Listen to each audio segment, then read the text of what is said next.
Tu és adorado entre nós, Espírito Santo de Deus. Aleluia, queridos. Graça e paz, igreja linda. Aleluia. Queridos, abra sua Bíblia comigo no livro de Neemias, capítulo 1. Nós vamos dar uma passeada em Neemias aí. Então fique com tua Bíblia aberta. E eu vou falando dos versículos. Você que não trouxe sua Bíblia, pode acompanhar pelo telão. E você que trouxe seu celular, você pode baixar aí o aplicativo da IAP. E lá você ganha uma Bíblia. Assim que você baixa o aplicativo, tem uma Bíblia lá disponível para você.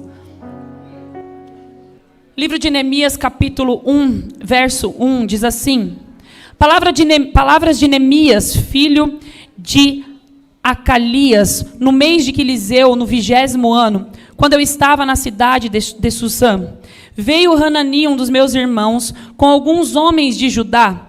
Então lhes perguntei a respeito dos judeus que escaparam e sobreviveram ao exílio e a respeito de Jerusalém. E eles me responderam: os restantes, os que sobreviveram ao exílio e se encontram lá na província, estão em grande miséria e humilhação. As muralhas de Jerusalém continuam em ruínas, e os seus portões foram destruídos pelo fogo. Quando ouvi essas palavras, eu me sentei, chorei e lamentei por alguns dias. Fiquei jejuando e orando diante do Deus dos céus.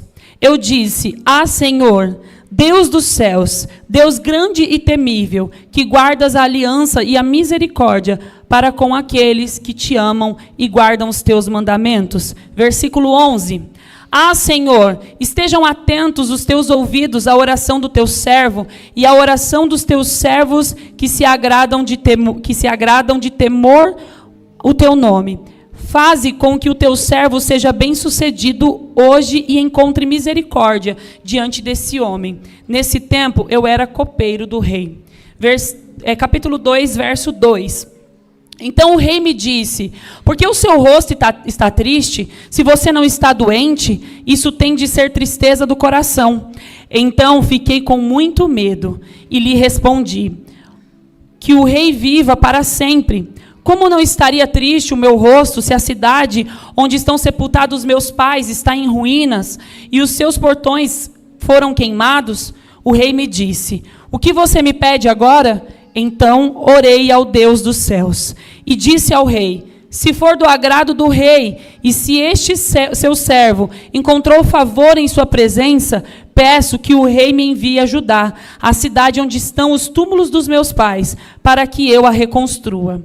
Então o rei, que tinha a rainha sentada ao seu lado, me perguntou: quanto vai durar a ausência? Quando você voltará? Marquei certo prazo, e o rei se deu por satisfeito e me deixou ir. Versículo 18. E lhes declarei como a mão bondosa do meu Deus havia estado sobre mim, e também as palavras que o rei me havia falado. Então disseram: vamos nos preparar e começar a reconstrução. Então prepararam para fazer esta boa obra. Capítulo 4, verso 1. Quando Sabalate ouviu que nós estávamos reconstruindo a muralha, ficou irado e indignado, e começou a zombar dos judeus. Na presença de seus irmãos e do exército de Samaria, ele disse: o que é que esses judeus fracos estão fazendo? Vocês vão permitir que eles continuem? Será que eles vão oferecer sacrifícios? Pensam que podem acabar a obra num só dia? Será que as pedras que foram queimadas poderão renascer daqueles montões de pó? Tobias, o amonita, estava com Sabalate e disse: mesmo que reconstruam, se vier uma raposa, derrubará aquela muralha de pedras. Versículo 6. Assim reconstruímos a muralha, e toda a muralha foi acabada até a metade da sua altura, porque o povo tinha ânimo para trabalhar. Versículo 8. Todos se ajuntaram de comum acordo para virem atacar Jerusalém e criar confusão ali. 17.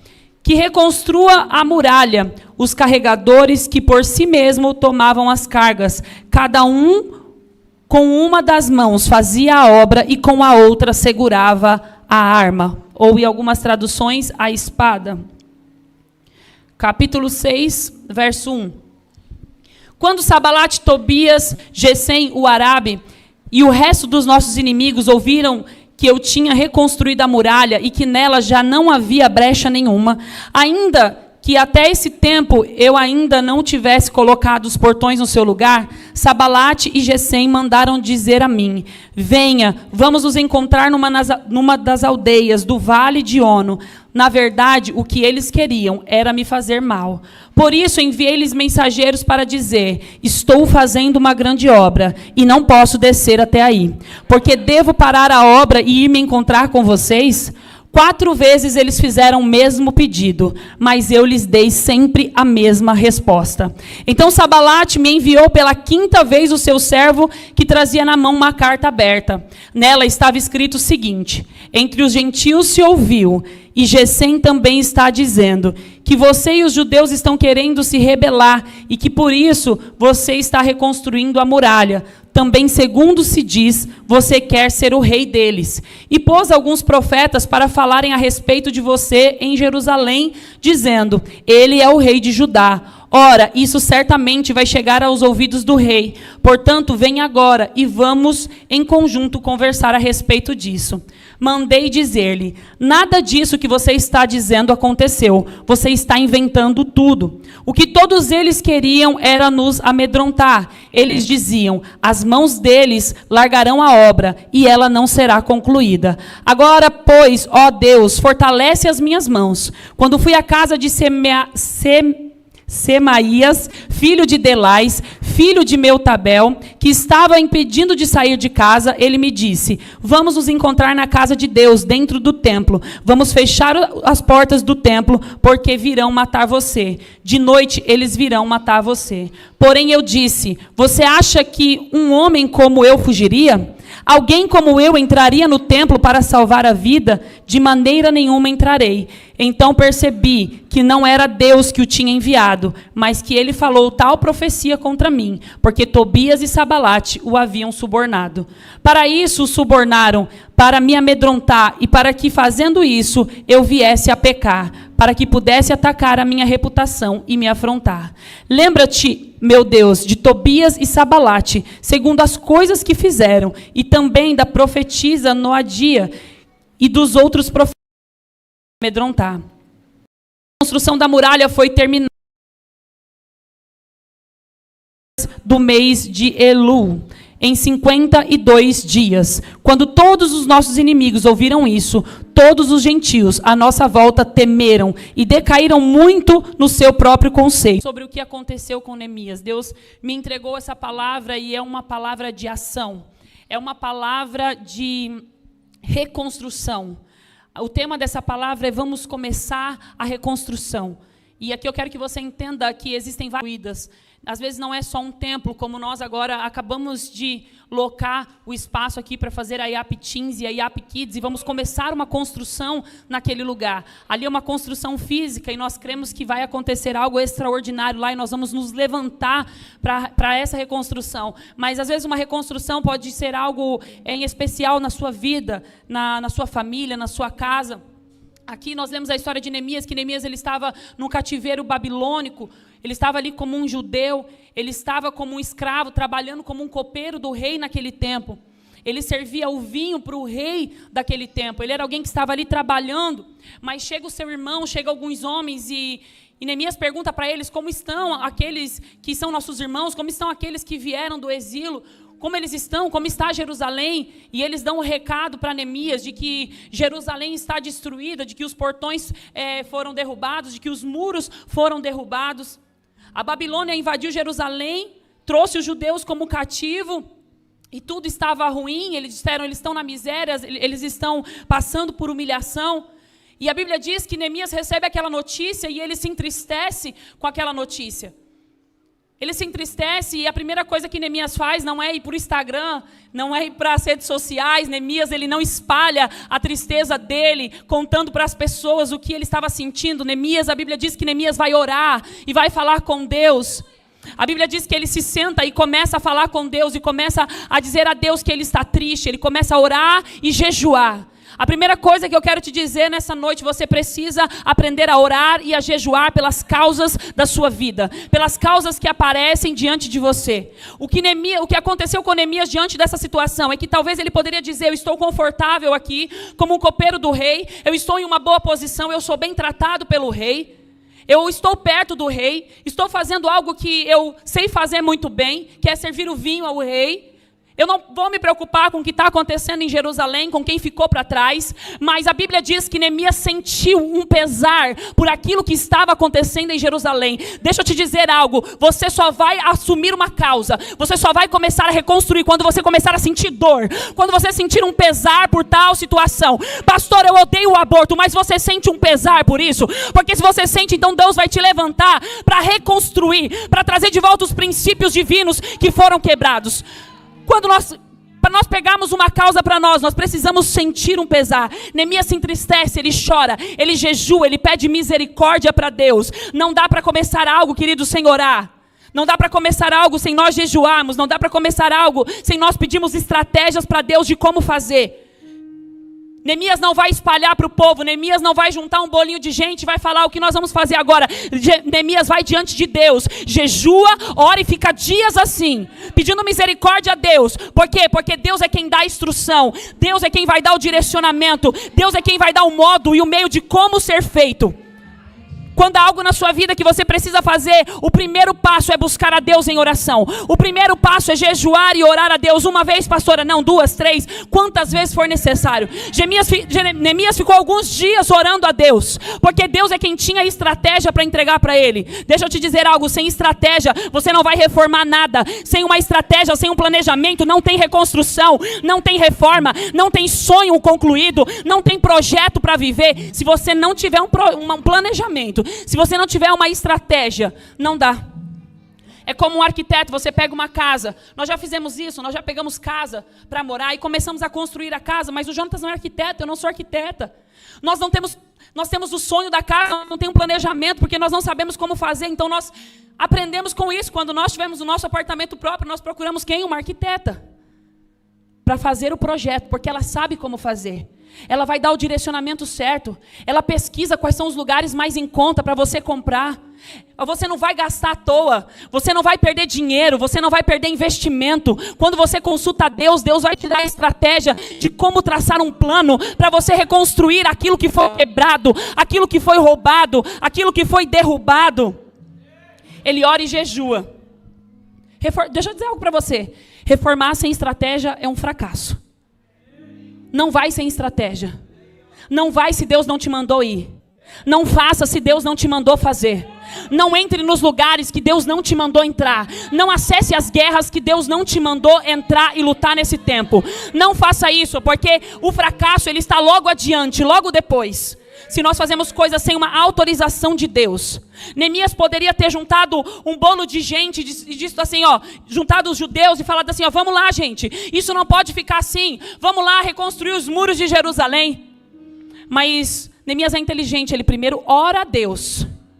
Quando ele fala com Deus, ainda assim ele precisa da autorização do rei. Porque Neemias está debaixo de uma submissão, ele está debaixo de uma autoridade. Ele não vai sem autorização. Ele só vai se o rei deixar ele ir. Mas ele ora. Ele pede a estratégia. Ele recebe a estratégia. E a Bíblia diz que ele vai diante de Deus, diante do rei. E ele está ali diante do rei, só que ele não pede nada para o rei. Ele não chega diante do rei como uma vítima, se lamentando. Ele não chega diante do rei dizendo que ele é um coitado e que seu povo está padecendo, até porque o povo tinha sido destruído por eles mesmos. Mas ele está diante do rei. E a Bíblia diz, nós lemos aqui, que o rei pergunta para ele: o que aconteceu com você? Por que você está triste? Você não é assim? Você não trabalha triste? Você não é alguém que faz as coisas desse jeito? Deixa eu dizer algo, Neemias trabalhava feliz. Neemias era um homem que fazia as coisas certas. Porque o rei notou, com o dia que ele estava triste, o rei notou. Por que você está assim triste? Você não trabalha assim? Você não está doente? O que você quer que eu te faça? O pedinte, ele não tem nada. Ele não consegue nada. O pedinte são pessoas miseráveis. só fica pedindo, me dá, eu quero, me dá, eu quero, mas são as pessoas mais miseráveis que eu conheço, são aquelas que mais pedem. As que mais entregam são as pessoas mais generosas, mas aquelas que pedem são as pessoas mais miseráveis. A única pessoa que você pode pedir é para Deus. A única pessoa que você pode pedir as coisas é para Deus. Mas quando você começa a se tornar um pedinte para as pessoas, quando você começa a pedir demais, você não vai prosperar. Se hoje você chegou aqui como um pedinte, você vai sair daqui como alguém que vai ter para entregar, como alguém que vai ter para dar. Você vai parar de pedir, você vai entender que pedir você pede para Deus. E para as pessoas você serve elas, você não pede. Você serve as pessoas e você pede a Deus aquilo que você precisa. Um homem que era um escravo, nunca serviu triste. Isso é uma lição para nós, queridos. Isso é uma lição para nós. Para nós que muitas vezes nos entristecemos com coisas da nossa vida e queremos largar tudo. Para nós que nos entristecemos e queremos abandonar tudo. A nossa humanidade faz isso. A nossa humanidade, ela tem o instinto de nos fazer correr de situações que nos trazem perigo. Ela tem o instinto de nos fazer correr e abandonar as coisas. E a primeira coisa que nós abandonamos não é o nosso emprego, não é a nossa faculdade. A primeira coisa que nós abandonamos não é a nossa família. A primeira coisa que nós queremos abandonar é a obra de Deus. Foi assim com o povo também. Vamos parar. Vamos parar porque estão vindo, estão nos perseguindo, estão nos caluniando, estão nos matando. Uma tal de profetisa aí levantou, está profetizando contra nós, mas tinha alguém ali que antes de tudo isso tinha orado, que antes de tudo isso tinha jejuado, que antes de tudo isso tinha sido autorizado pelo rei para estar vivendo o envio. Só aumenta um pouquinho para mim o retorno, por favor, porque eu estou sentindo que eu estou berrando. A Bíblia diz que Neemias teve medo quando o rei pergunta para ele, o que você quer que eu te faça? Claro que ele teve medo. Como que ele vai virar para o rei agora e vai dizer, eu quero ir lá reconstruir o que você destruiu. Como é que ele vai fazer isso? Tá ótimo. Como é que ele vai fazer isso agora? Como é que ele vai pedir para o rei para deixar ele ir reconstruir o que o próprio rei, o que aquele próprio povo tinha destruído? Sabe qual foi a resposta de Neemias? Eu vou orar. Ele podia ter dito naquele momento, é isso, ó, eu quero ir lá reconstruir. Mas ele disse, eu vou orar. Deixe que te perguntem, o que quer que eu te faça? Neemias era um homem íntegro, era um homem que tinha moral diante do rei.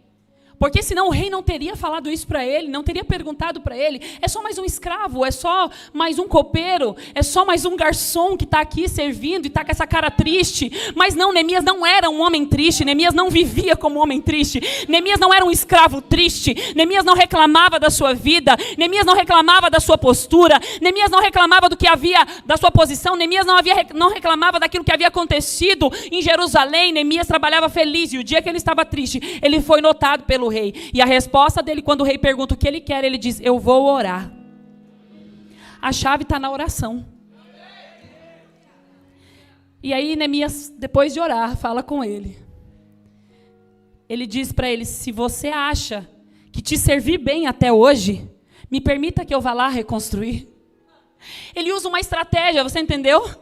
Ele sempre foi bem, ele sabe da conduta dele diante do rei, ele sabe que ele sempre fez o melhor, ele sabe que ele sempre serviu bem, ele sabe que tudo que ele fez para o rei foi bom. Então ele olha para o rei e diz, se você acha que eu te servi bem até hoje, me permite reconstruir.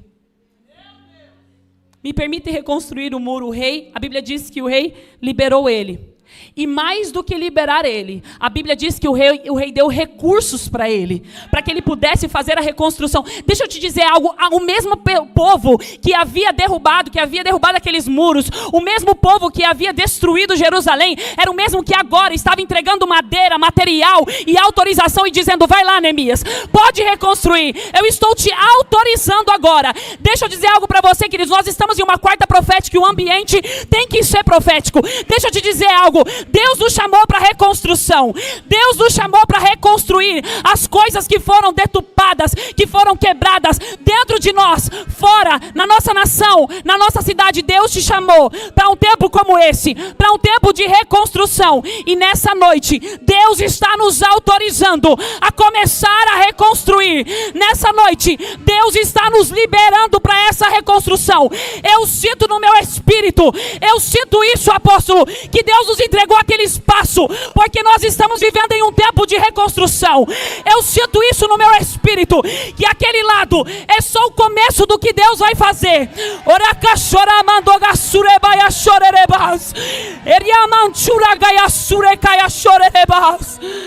É um tempo de reconstruir. Vamos começar a reconstrução.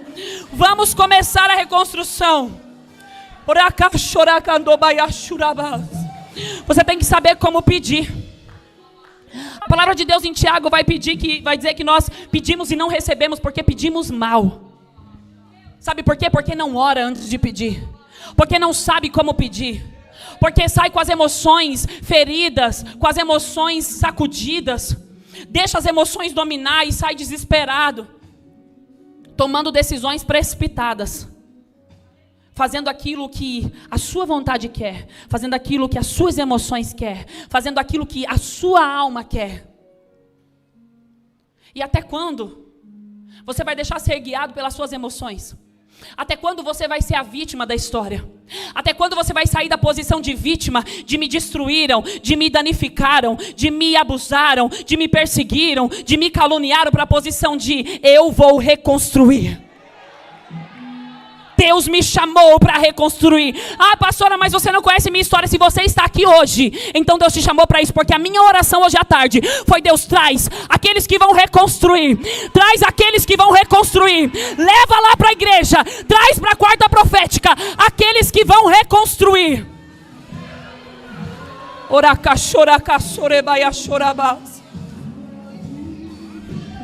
Ele vai reconstruir agora com o dinheiro de quem destruiu.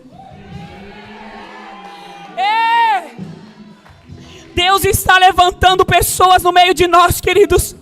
Deus está levantando pessoas no meio do nosso governo, do meio da política, que vai reconstruir de novo com o dinheiro de quem destruiu. Deus vai fazer mais uma vez como no tempo de Neemias, e vai levantar pessoas para reconstruir de novo. Vamos começar a reconstrução. Ora cachora mandora cachoerebas. Oh!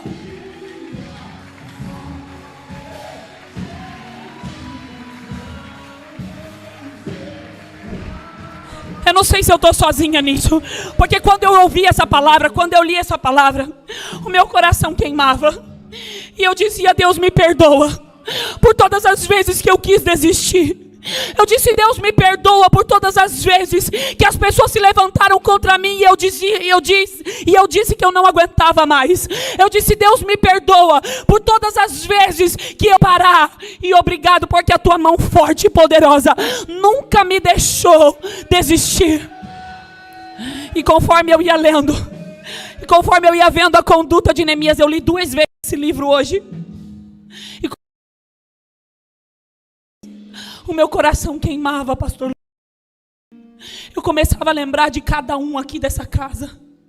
Eu começava a lembrar de cada um aqui que tem vivido esse encontro verdadeiro e genuíno com Deus, de cada um que tem deixado a sua casa, a sua família, e tem ido servir pessoas naquele encontro. Eu comecei a me lembrar de pessoas que largam suas famílias 5, 6, 10, 15 dias para ir para as nações servir outras pessoas com seu próprio recurso. Eu comecei a me lembrar de coisas, de pessoas, de obreiros, de como cada um chegou aqui e do que Deus tem feito na vida de cada um. E algo dentro de mim começou a sacudir. E quando eu olhei, eu pensei: não acabou aqui. E quando eu pensei, Deus, obrigado por todas as pessoas que o Senhor trouxe, a casa está cheia. Nós vamos abrir mais um culto, porque não está comportando, a estrutura não está comportando. Obrigado porque o Senhor já nos entregou mais um espaço para as nossas crianças, para os nossos adolescentes, que essa tem sido a nossa oração nesses últimos 7 anos. Porque desde a igreja pequenininha, tudo sempre barrofa e o espaço do Kids fica pequeno. E eu disse, Deus, obrigado por isso. Obrigado porque o Senhor tem trago essa expansão para nós. Obrigado, Senhor. E daí eu pensei, não acabou aqui. Não acabou aqui. Deus ainda tem mais. Deus ainda tem muito mais para entregar. E quando eu olho para essa casa cheia, eu já vejo que nós estamos precisando de outro lugar. E nós estamos precisando de ir para um lugar maior. Sabe que é algo que era muito interessante? Que a Bíblia diz que eles ficavam com uma mão construindo e a outra com a espada. Enquanto eles construíam com uma mão, com a outra a espada estava preparada. Se for para lutar, a gente reconstrói com uma mão e com a outra a gente luta. A espada nos dias de hoje é a palavra de Deus.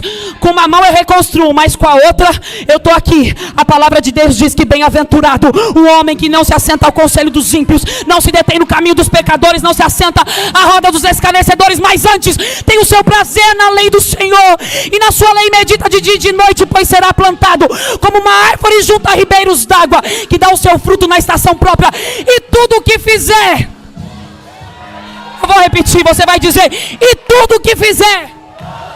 São algumas coisas? São só algumas coisas? É só na empresa? É só na sua faculdade? É só na igreja? É tudo. Tudo o que fizer prosperará. Tudo o que você fizer prosperará. Tudo. Deus está falando que é tudo. Com uma mão você vai construir, e com a outra você vai guerrear. Com uma mão você vai construir, e com a outra você vai lutar. Você não vai mais desistir. Você não vai mais se desesperar. Sim, é de gente que não construiu nada. Você vai construir com uma mão, e com a outra você vai guerrear. Com uma espada na mão, e com a outra construindo. Com a mão guerreando. Pastor, é cansativo. Até é. Mas em 52 dias. Em 52 dias.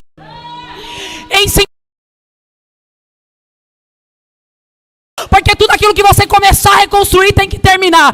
Vai terminar. E aí quando a reconstrução acaba, você fica... Agora aqui não. Eu já reconstruí. Agora aqui não. Eu estou com a espada na mão. E eu não vou parar. Eu não vou parar. Deixa eu te dizer algo. Neemias era como eu e você.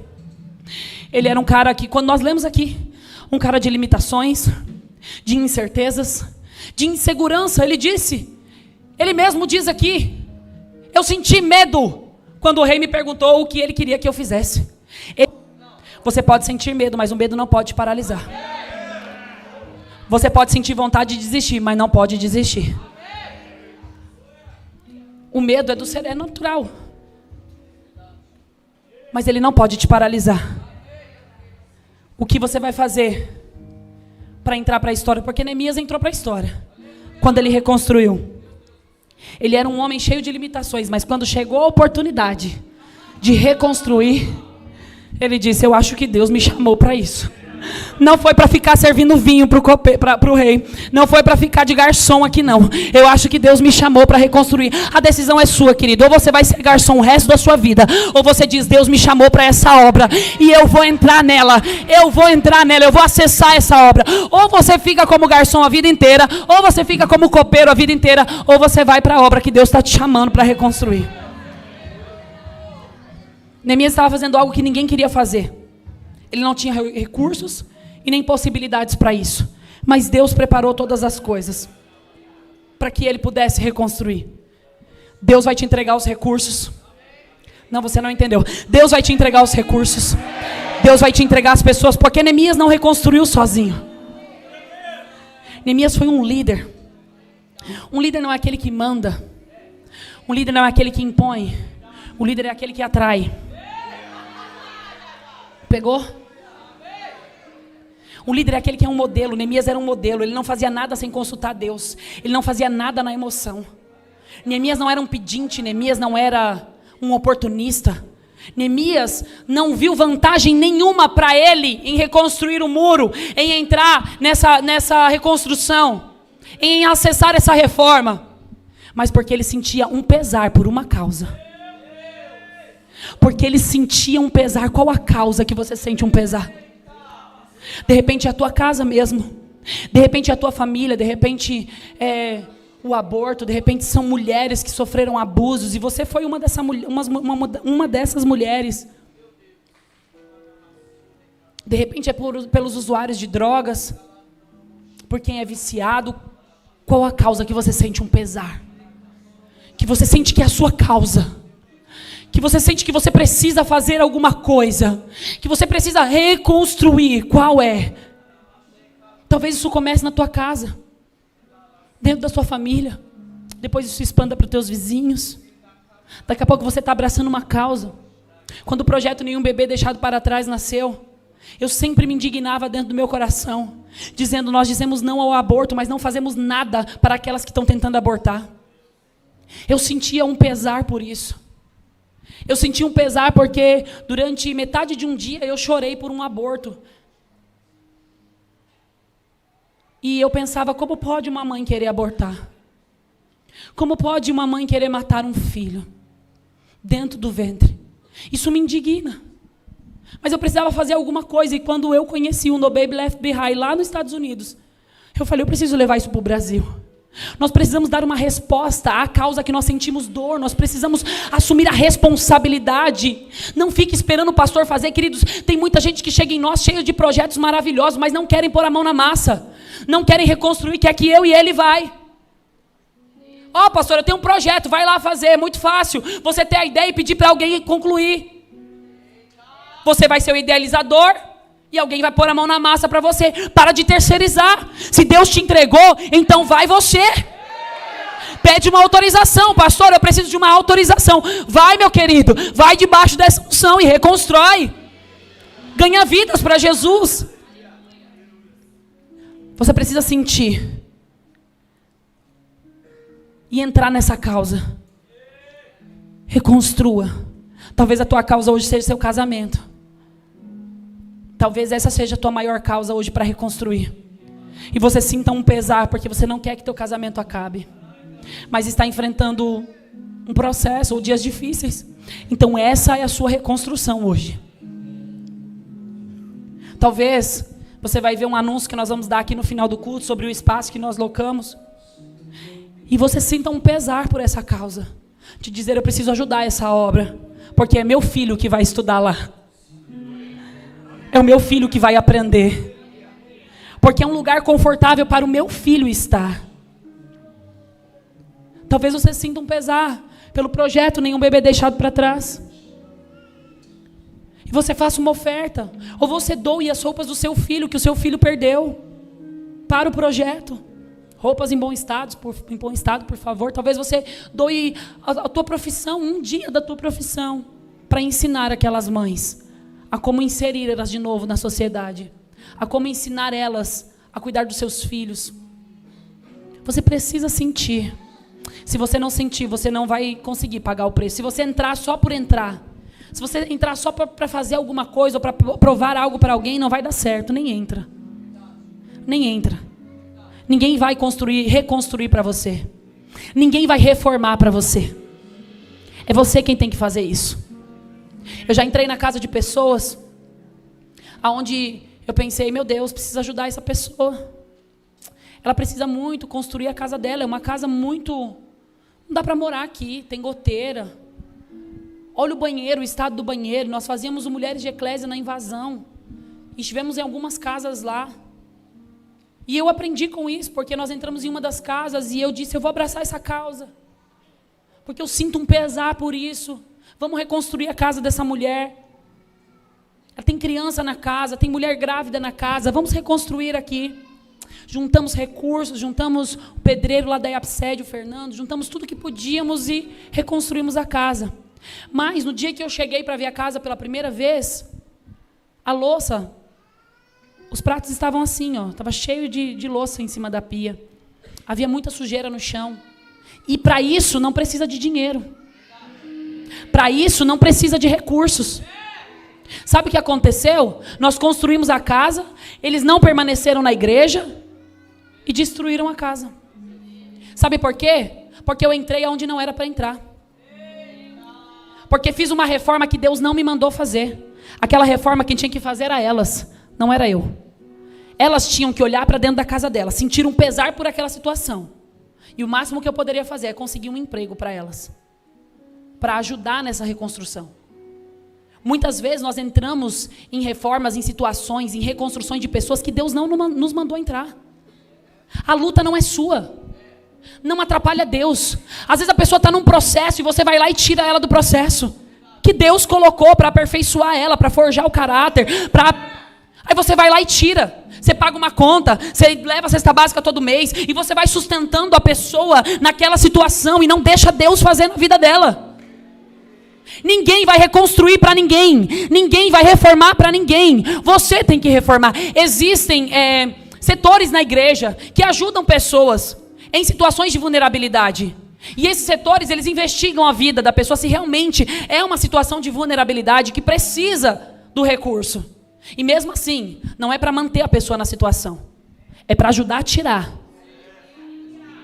Não entre no que Deus não pediu para você entrar. Eu não me lembro agora onde está escrito, mas a Bíblia diz que você não deve ser fiador de ninguém. Sabe onde está? Provérbios alguma coisa, é isso mesmo. Diz que você não deve ser fiador de ninguém.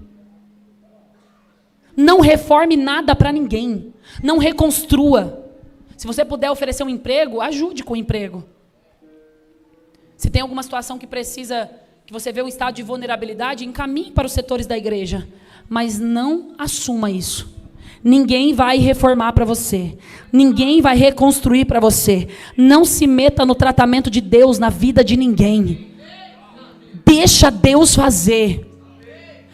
Do mesmo lugar que você saiu, Deus pode tirar outras pessoas. Deixa Deus fazer.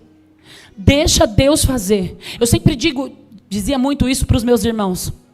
Quando um dos meus irmãos falava para mim, nossa, eu fico vendo. Uma vez nós nos reunimos, nós 7, né? A gente tem algumas reuniões assim, meio difícil de ter, mas às vezes a gente consegue se reunir. Nós 7, porque são 7, né? 7 casados, com mais 16 filhos. Às vezes é um pouco difícil. E teve uma das reuniões que nós fizemos que um dos meus irmãos falou assim para mim, muitas vezes eu penso em desistir. Muitas vezes eu penso que eu não vou conseguir. Porque eu não tive uma paternidade que me ensinou a ser um homem, um sacerdote, um homem próspero. E daí eu penso que não vai conseguir. Mas aí eu olho para você. E eu penso, eu vim do mesmo lugar que ela.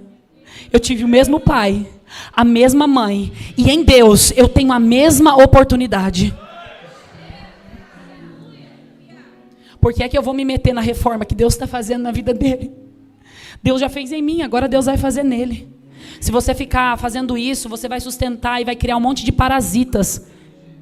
Vou usar uma palavra bem pesada. Parasitas retardados dependentes de você. Não sabem fazer nada. Só sabem fazer se você ajudar.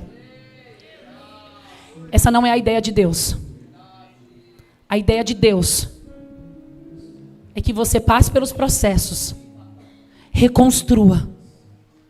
E seja o homem e a mulher de Deus que Ele quer que você seja. Que Ele já projetou para você. É tempo de reformar. É tempo de reconstruir. É tempo de nós reconstruirmos todas as áreas que foram derrubadas. É tempo de nós mandarmos Sabalat, Tobias, Gesem, todos os seus mensageiros irem embora. Porque nós estamos em uma grande obra. E nós não vamos parar. Vou dizer isso em alto e bom som. IAP Vila Matilde, nós estamos em uma grande obra e não vamos descer, e não vamos parar. Nós vamos subir, nós não vamos descer. Nós vamos continuar reconstruindo o muro até que ele esteja do jeito que Deus quer que ele esteja. E talvez quando acabar, Deus prepare uma outra reconstrução para nós. Nós não vamos parar de reconstruir. Nós não vamos parar de reconstruir. Tem alguém aqui comigo que vai entrar nessa obra, que vai acessar a reconstrução? Coloque-se de pé, por favor. Ora cachora mandoga sorerebaixo. Ora badaia surecaia chorabas. Cadê o grupo de louvor? Eu queria que cantassem aquela canção que a Fernanda solou de novo, porque tem tudo a ver de levantar essa geração, nos levar ao primeiro amor, nos levar de volta a reconstruir, a olhar para Neemias e a dizer: ele conseguiu, eu também consigo. Em 52 dias, a Bíblia diz que Neemias terminou a reconstrução do templo junto com as pessoas que ele estava ali. Ele liderou um povo para reconstruir. Ele foi um modelo de um homem que pedia instrução a Deus, que foi liberado pelo rei para reconstruir. Em 52 dias, aqueles muros estavam levantados, aqueles muros estavam de pé. E nós lemos aqui no capítulo 6, no verso 16: quando todos os nossos inimigos ouviram isso.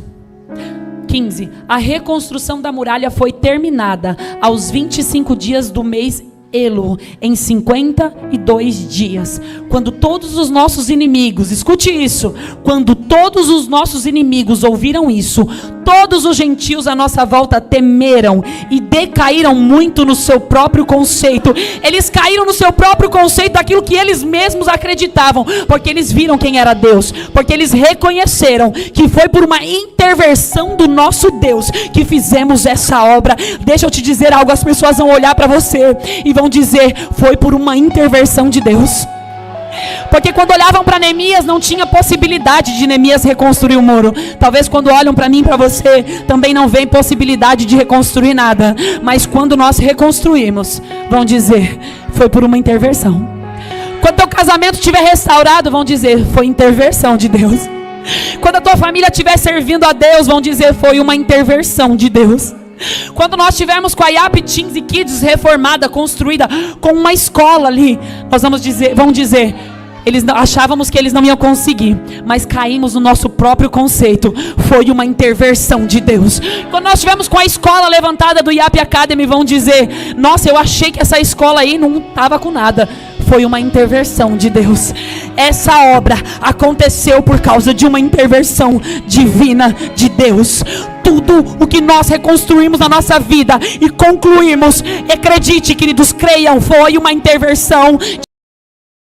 Os inimigos dirão: foi uma intervenção divina de Deus.